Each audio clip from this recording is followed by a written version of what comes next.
L'histoire politique et constitutionnelle du Burkina Faso a commencé véritablement avec son ascension à la souveraineté internationale le 5 août 1960. Cette période sera celle de l'instabilité chronique, caractérisée par la succession de régimes constitutionnels et de régimes d'exception. Pourquoi vois-tu la paille dans l'œil de ton frère? N'aperçois-tu pas la poudre qui est dans ton œil? Le mal génère à partir de la cour familiale. L'individualisme a pris le dessus. Nos familles sont mal divisées. Il n'y a plus de sociabilité au sein de la population. Le vrai mal est profond. L'argent ne peut pas soigner ce mal. Dans un pays où il y a des mémoires divergentes, comment dès lors parvenir à élucider les malentendus? Stigmatisation, radicalisation et autres représentations qui entravent la communication et bloquent toute possibilité de négociation. Comment négocier après l'exécution du crime que l'on ne peut ni punir ni pardonner? Pour qu'il y ait une vraie réconciliation, il faut du laisser aller. Il faut que la personne qui parle de la réconciliation s'accepte lui-même, de la sociabilité, accepte les compromis, pour qu'il y ait une vraie réconciliation. Dans le contexte de la recherche d'une réconciliation, nous avons parfois tendance à nous cramponner à nos rancœurs futiles et nous attendons que l'autre tente une réconciliation. Cette attitude nous fait mal et nous ronge de l'intérieur. La meilleure manière de rétablir la relation est de faire les premiers pas. La réconciliation au Burkina, comme dans tout pays, est nécessaire parce que pour le développement d'un pays, il faut bien une synergie d'action. Et cette synergie d'action ne serait possible si les fils et filles du pays ne sont réconciliés, ne sont unis et ne parlent que le même langage. En fait, les conflits, on ne peut pas les éviter. Ça, c'est clair. Ça va toujours venir. Mais maintenant, c'est la manière de les gérer qui peut nous permettre de grandir. Parce que la réconciliation ne doit pas être prise superficiellement. Une réconciliation vraie et durable et sincère ne peut pas s'obtenir en quelques mois. Je pense, si on s'appuie sur ce que nous avons comme les valeurs culturelles, la réconciliation est la seule chose qu'une famille doit valoriser. Est-ce qu'il y a-t-il Nous tous, nous voulons la paix. Mais comment y arriver, c'est ça qui est le problème. Donc, nous souhaitons que tout le monde soit éclairé. Et que, pour arriver à la paix, que nous puissions identifier correctement les causes de la situation dans laquelle nous nous trouvons aujourd'hui. C'est lorsqu'on aura identifié les causes, on va demander à chacun de faire un effort pour éviter ces causes-là. Ce que je ne peux pas oublier, c'est d'abord sur l'événement de 2014. Ça, c'est difficile à oublier. Parce que quand je regarde aujourd'hui que des gens se sont levés, bien vrai qu'il y avait des différents problèmes qui amenaient ce soulèvement. Mais maintenant, d'autres questions d'autres ont profité de l'action. Ils ont pillé des gens. Et même, bon, il y a eu même des décès à plusieurs niveaux. Donc ça m'a beaucoup marqué. Et je sais que cette question-là, tant qu'on ne se pardonne pas, bon, c'est difficile.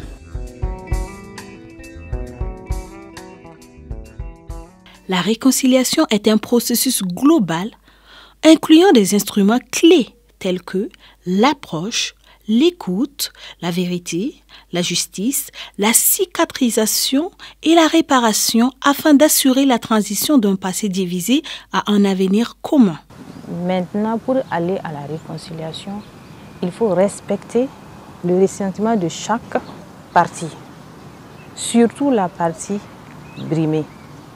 Si vous marchez encore sur les ressentiments, la réconciliation peut ne pas avoir lieu. Voilà, il faut que les familles des victimes puissent savoir qui sont les coupables. Voilà, parce qu'on ne peut pas répartir une réconciliation si on ne sait pas qui sont les coupables et pourquoi ces crimes-là de sang comme les crimes économiques ont été commis.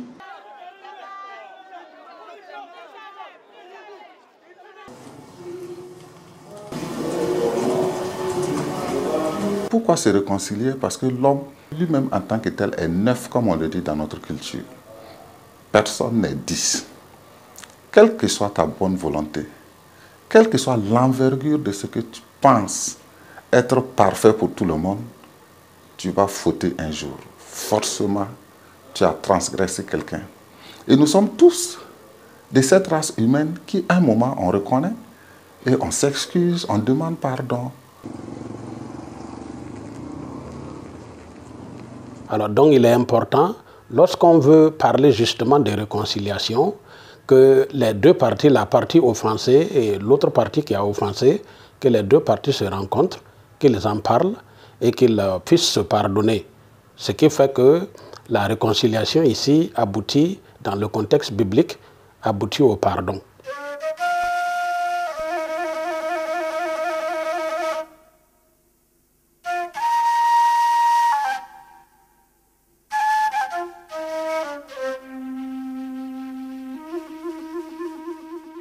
Au regard donc de la situation de notre pays, des questions sécuritaires, la fragilité de la cohésion sociale, il faudra bel et bien la réconciliation pour permettre aux Burkinabés de faire face aux situations du moment, aux préoccupations du moment et sortir le pays de la situation dans laquelle il se trouve.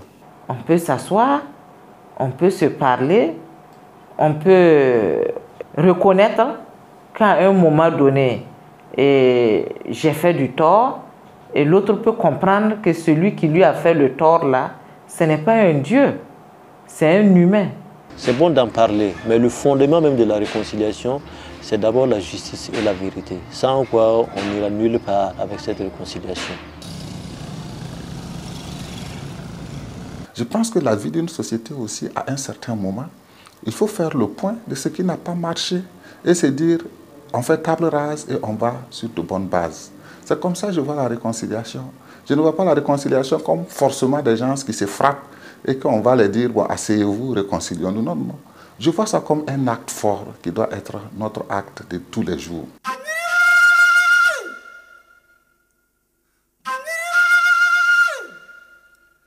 D'abord, il faut se demander, est-ce que c'est nécessaire? Je dis oui.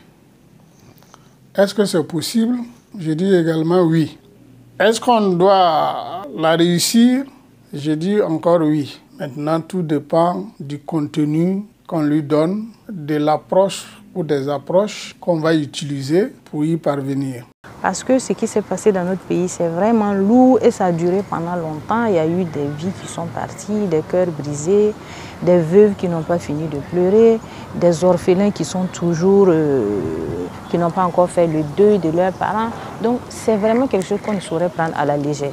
Le Burkina Faso a vraiment entrepris de pouvoir solder donc ce passé. Alors c'est à cause de cela que vous verrez que dans le programme du président du Faso, la question de la réconciliation est au cœur.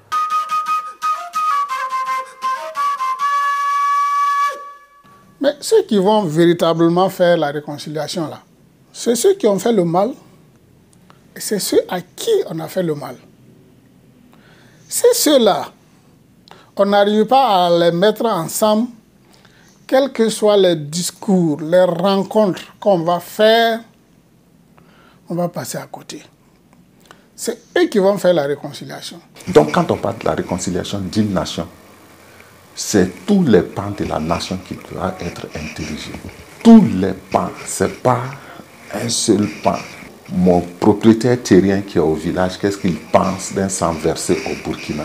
Comment ça se résout?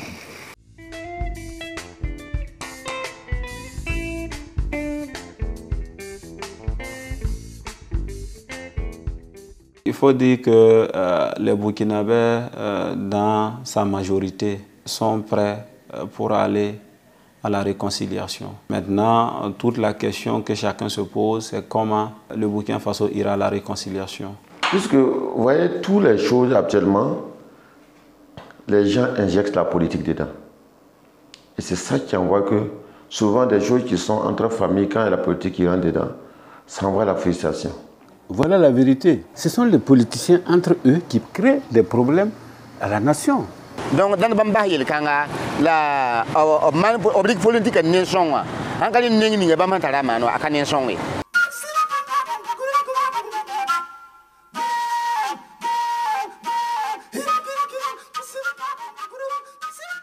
La réconciliation vue aujourd'hui comme un acte politique perd tout le sens que la réconciliation a. Mais la réconciliation vue comme un acte social fort, comme un acte des fils et filles d'une même cour qui veulent de l'harmonie, je pense qu'elle est la bienvenue et elle est salutaire.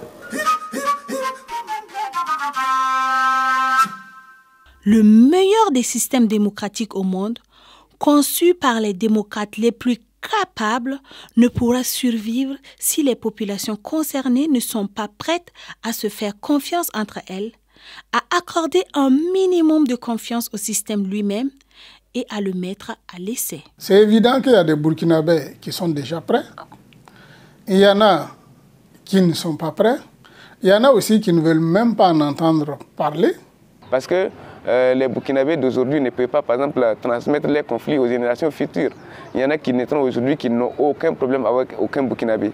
Or, si nous restons dans l'état actuel des choses, même les enfants qui naissent aujourd'hui vont se retrouver en conflit avec quelqu'un parce que non, mon père avait un problème avec celui-là, donc je porte ce problème à moi-même. Et là, ça devient quelque chose qui continue. Il faut en tant qu'on mette un terme à cela.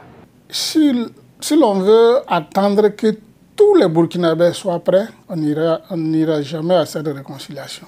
C'est là où j'ai dit qu'il ne faut pas faire l'erreur. Mais ceux-là qui disent non, ils ont leur raison. Et c'est ce temps qu'il faut donner à ceux qui ne sont pas encore pour. Parce que ce n'est pas une course de vitesse. Il faut avoir le temps d'attendre tous ceux qui ne sont pas prêts. Pas tout, bon, tout c'est tout dit, mais il faut que le maximum... L'idéal, c'est tout le monde. Mais à défaut de tout le monde, il faut que le maximum soit prêt à la réconciliation. Il faut d'abord de la patience, parce que la réconciliation ne se fait pas en un jour. On ne décrète pas non plus la réconciliation. La réconciliation, c'est un processus. Et dans ce processus-là, eh bien, il faut prendre le temps d'écouter surtout les victimes et puis aussi évaluer combien ils ont été lésés et évaluer leurs prétentions. Alors, à partir de là, il est aussi important que les victimes comprennent que lorsqu'on parle de conciliation, ça veut dire qu'il faut concéder quelque chose. Ni mwire mengi ile yenditi sekba mengi ya to ya gwama ti kam école ligidi bébé ti tin ka gen lafiye ti neba yile nyen di wa ya gwama ti yala ya wuso yiri wati jemata ya la neba men kala tin kila wati jemata. Pourquoi on parle d'une réconciliation nationale, il faut qu'on prenne en compte plusieurs volets. Voilà, il y a le volet économique, il y a le volet politique et puis il y a le volet social. Si on prend en compte tous ces volets-là, on peut dire que la réconciliation, elle est nationale. Ça paraît être un exercice facile, mais il est plutôt très complexe. voire compliqué, qui fait que très facilement on peut réussir, comme très facilement on peut également échouer.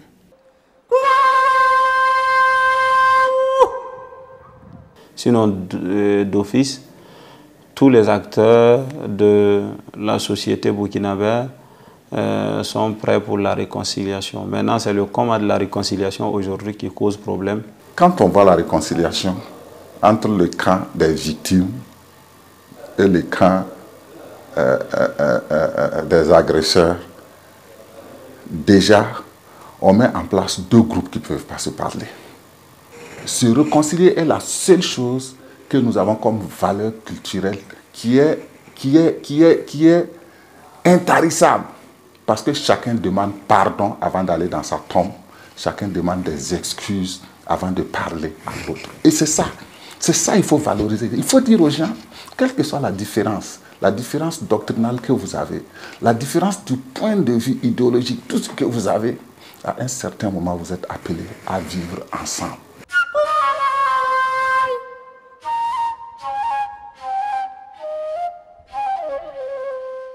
La réconciliation, là, ce n'est pas seulement celui qui a offensé qui doit venir parler ou qu'on doit sanctionner et puis ça va finir. Non. Moi, je pense que celui-même, l'offensé, là, celui qui se sent offensé, lui-même, il a besoin d'être éduqué et d'être sensibilisé pour pouvoir accepter, donner le pardon et accepter l'excuse qu'on lui demande. Parce que si lui-même, il n'est pas sensibilisé, il n'est pas éduqué, il n'est pas préparé, l'autre a beau se rouler à terre, se morfondre, il restera tout froid. Il va estimer que sa douleur est toujours là. Donc, il y a un travail à faire sur ceux déjà même qui estiment qu'ils ont été offensés. Il faut les préparer. Oui, il faut dire que dans le processus de la réconciliation, c'est des éléments à tenir compte. En plus de la considération de l'âge sur l'ensemble du territoire national et surtout à travers toutes les couches sociales. Le débat de est-ce que les Burkinabés sont prêts pour une réconciliation? Tout le monde dit on ne peut pas se réconcilier et tout le monde demande pardon à Dieu tous les soirs ou tous les matins, tous les midis. Ça n'a pas de sens. Pour moi, les Burkinabés sont prêts à se réconcilier puisque tous les jours, les Burkinabés demandent pardon à leur être suprême. Ça veut dire que lui-même en tant que tel, il est assis qui dit qu'il ne peut pas accepter l'autre. Il a fauté toute la journée et le soir, il demande pardon. Il n'y a pas de raison qu'un Burkinabé dise que je ne suis pas prêt à me réconcilier.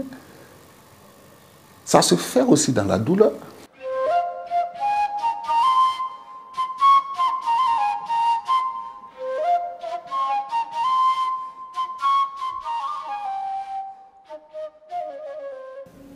En matière de réconciliation, il faut dire la vérité. Et à mon sens, toute la vérité, si vous voulez obtenir le pardon de ceux qui doivent pardonner. Donc, en la matière, si on ne connaît pas la vérité, parce qu'on ne veut pas dire toute la vérité, je pense que le pardon va être difficile et par conséquent, on ne parviendra pas à cette réconciliation. Même quand on dit que c'est tout un peuple que tu as offensé, le peuple peut décider d'avoir des représentants qui vont venir t'écouter. Toutes les vérités ne sont pas bonnes à dire, hein, parce que nous n'avons pas la même maturité.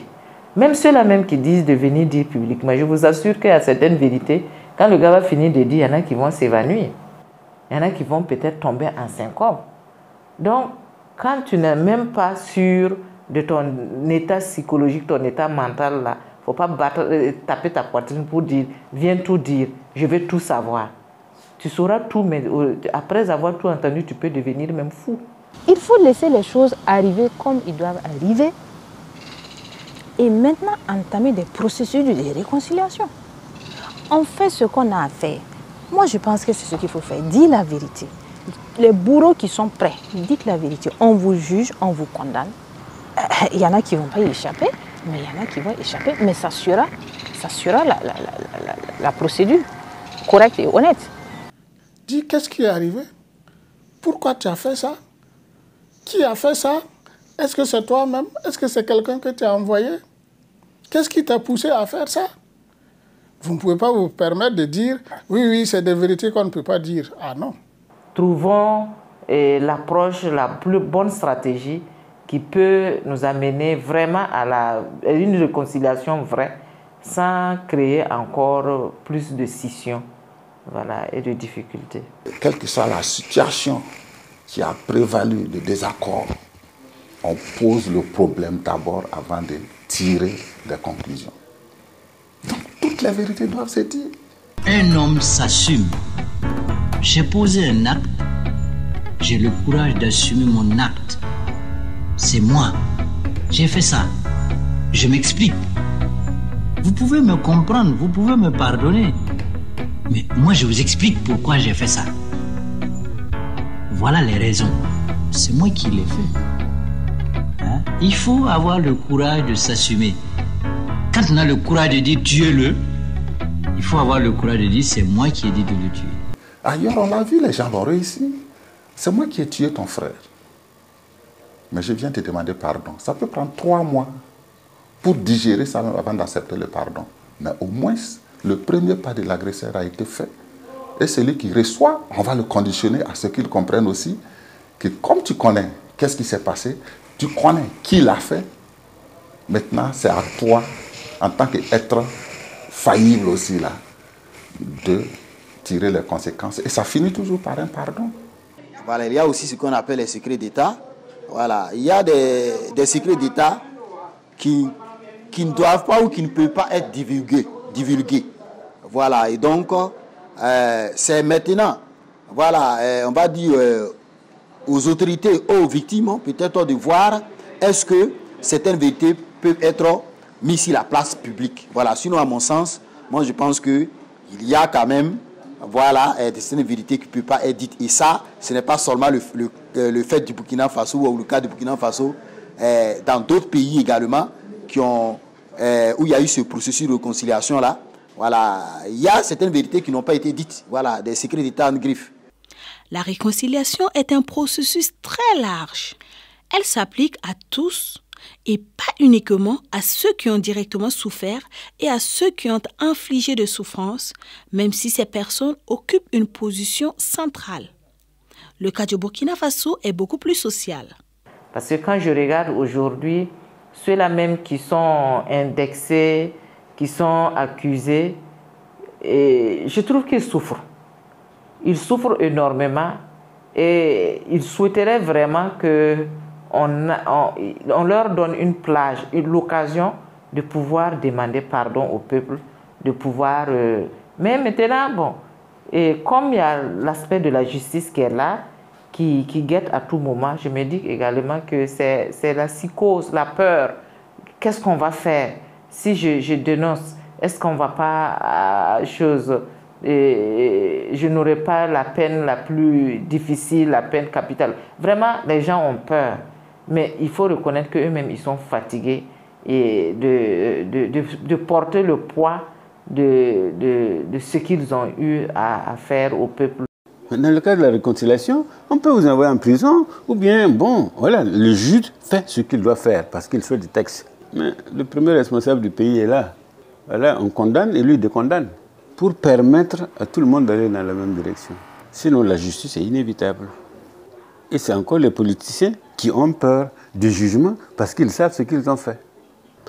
C'est pourquoi les mécanismes qui existent font appel, par exemple, à la justice transitionnelle, mais aussi font appel déjà à ce qui était pratiqué au niveau de nos sociétés, que ce soit dans la société Mouaga ou que ce soit dans la société Goronsi.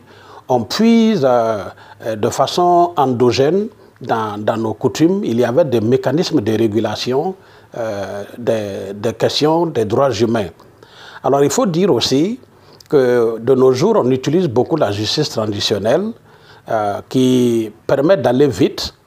C'est une forme de justice où on a droit à la justice, on a droit à la vérité, on a droit à la réparation et justement on a droit à la garantie de non-répétition. Que certains comprennent ça comme étant entre des personnes ou des individus ou à caractère national, toujours est-il qu'il y a une fracture sociale qui n'est pas niée. Il faut faire en sorte que cette fracture-là soit cicatrisée, parce que nulle part au monde, il n'existe un peuple qui se développe dans la division. La réconciliation est la seule chose qu'il ne faut pas voir comme une étape conjoncturelle d'une société, mais qu'il faut plutôt voir comme une activité dont on doit toujours travailler à pérenniser et que nous devions vivre avec en tête, que nous devions être réconciliés à tout point de vue.